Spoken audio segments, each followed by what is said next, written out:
राधे राधे, जय श्री कृष्ण। शीतला माता की जय हो। आप सबका मेरे चैनल में स्वागत है। शीतला माता का पूजा अगर आप लोग नहीं कर सकते हैं और व्रत भी नहीं रख सकते हैं तो आप लोग सिर्फ कथा सुन लेंगे तो उससे भी आप सबके ऊपर माता शीतला का आशीर्वाद बना रहेगा। शीतला अष्टमी की कथा। एक बार एक राजा के इकलौते पुत्र को शीतला चेचक निकली। उसी राज्य में एक काछी पुत्र को भी शीतला निकली हुई थी। काछी परिवार बहुत गरीब था पर भगवती का उपासक था।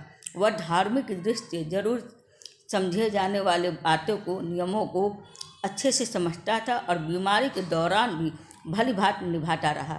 घर में साफ सफाई का विशेष ध्यान रखा करता था। नियम से भगवती की पूजा होती थी। नमक खाने पर पाबंदी थी। सब्जी में ना तो छौंक लगाता था और ना कोई वस्तु भूनी तली जाती थी। गर्म वस्तु ना वह स्वयं खाता ना शीतला वाले लड़कों को देता था। ऐसा करने से इसका पुत्र शीघ्र ही ठीक हो गया। उधर जब से राजा के लड़के को शीतला का प्रकोप हुआ था तब से उसने भगवती के मंडप में सतचंडी का पाठ शुरू करवा रखा था। रोज हवन और बलिदान होते थे। राजपुरोहित भी सदा भगवती के पूजन में निमग्न रहते थे। राजमहल में रोज कढ़ाई चढ़ती और विधि प्रकार से गर्म स्वादिष्ट भोजन बनते। सब्जी के साथ कई प्रकार के मांस भी पकते थे। इसका परिणाम यह होता है कि उस लज्जित भोजनों की गंध से राजकुमार का मन मचल उठता और वह भोजन के लिए जिद करता। एक तो राजपुत्र और दूसरे इकलौता, इस कारण उसकी अनुचित जिद भी पूरी कर दी जाती थी। इस पर शीतला का कोप घटने की वजह बढ़ने लगा। शीतला माता के साथ साथ उसे बड़े बड़े फोड़े भी निकलने लगे जिनमें खुजली व जलन अधिक होती थी।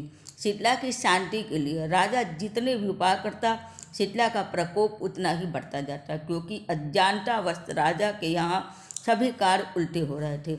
इससे राजा और अधिक परेशान हो उठा। उसकी समझ में ये नहीं आ रहा था कि इतना सब होने के बाद भी शीतला का प्रकोप शांत क्यों नहीं हो रहा। एक दिन राजा के गुप्तचरों ने उन्हें बताया कि काछी पुत्र को भी शीतला निकली थी पर वह बिल्कुल ठीक हो गया। यह जानकर राजा सोच में पड़ गया कि मैं शीतला का इतना सेवा कर रहा हूँ, पूजा व अनुष्ठान में कोई भी कमी नहीं है, पर मेरा पुत्र अधिक रोगी होता जा रहा, जबकि काछी पुत्र बिना सेवा पूजा के ही ठीक हो गया। इसी सोच में उसे नींद नहीं आई। श्वेत वस्त्रधारी भगवती ने उसे स्वप्न में दर्शन देकर कहा, हे राजन, मैं तुम्हारी सेवा अर्चना से प्रसन्न हूँ, इसलिए आज भी तुम्हारा पुत्र जीवित है।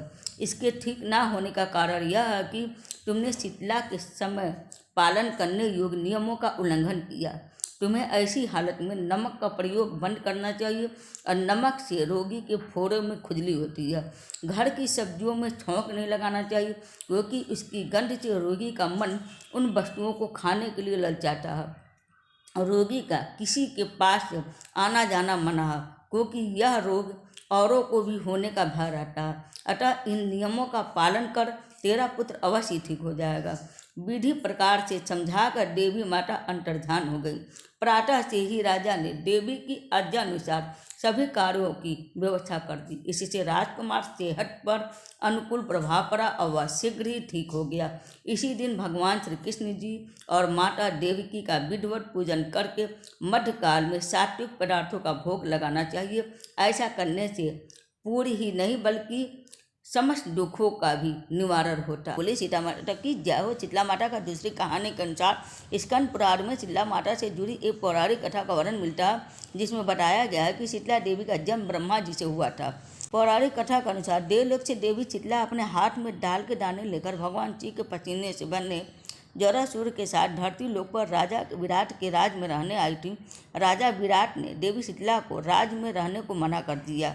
इसका परिणाम स्वरूप यह हुआ कि देवी शीतला क्रोधित हो गई और शीतला माता के क्रोध की अग्नि से राजा की प्रजा के लोगों की त्वचा पर लाल लाल दाने हो गए और लोगों की त्वचा गर्मी से जलन में जलने लगी। तब राजा विराट ने अपनी गलती पर माफ़ी मांगी और इसके बाद राजा ने देवी शीतला को कच्चा दूध और ठंडी लस्सी का भोग लगा।